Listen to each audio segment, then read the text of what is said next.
Isn't it a funny coincidence that our Germanic Queen celebrates a Diamond Jubilee in the same year that London celebrates all the pomp and circumstance of the best Nazi symbolism money can buy in the form of the Olympic Games?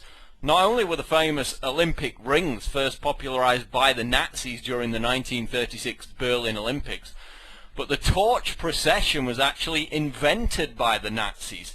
That's right, it has nothing to do with Olympia or ancient Greece. It's a Nazi-inspired tradition that England in 2012 is proud to maintain. So look at this clip of the torch relay ceremony. God knows why they're all dressed up as ancient Greeks, because it never happened.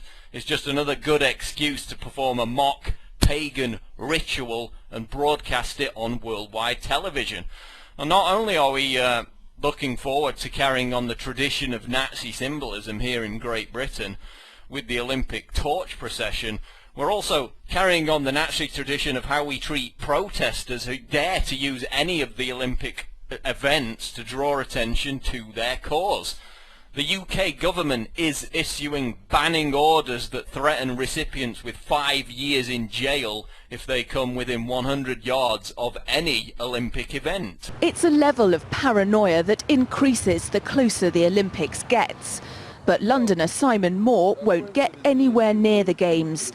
He protested the building of basketball courts on a green space near the Olympics and was slapped with a control order that forbids him from going near the Olympics or any other celebration taking place this summer. He faces 5 years in prison if he disobeys. These legislations are being used to prevent lawful and understandable protest to aspects of the Games which are undemocratic or unpopular. Furthermore, this legislation won't prevent people from disrupting the Games, but what it will do is it will give the authorities to punish people more severely. I think it's insane. I think that it shows the prevailing state of consciousness in our governments and the world, which is one of fear, ultimately. Fear and control.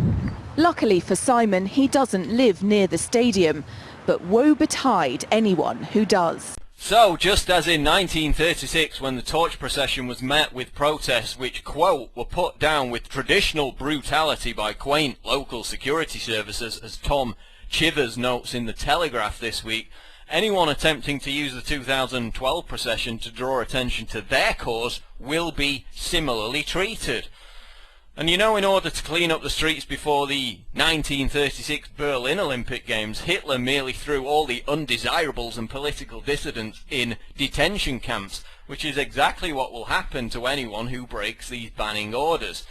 So London 2012 has next to nothing to do with sport. I mean, for a start, do you really know anyone who gives a damn about any of these sports? Running, gymnastics, swimming, sounds like a PE lesson, not a global event to be watched by millions.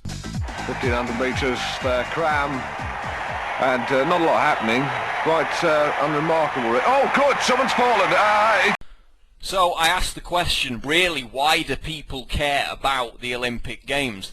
Well, it's because the whole thing is hyped beyond all recognition, because it's the global elite's opportunity to showcase not only their pagan, Nazi-inspired rituals, but also their high-tech police state. This is about the politics of fear. Missile launchers on rooftops to fight off Al-Qaeda's imaginary air force. Body scanners like in the airports to access Olympic events. LRAD acoustic sound devices to torture demonstrators into submission.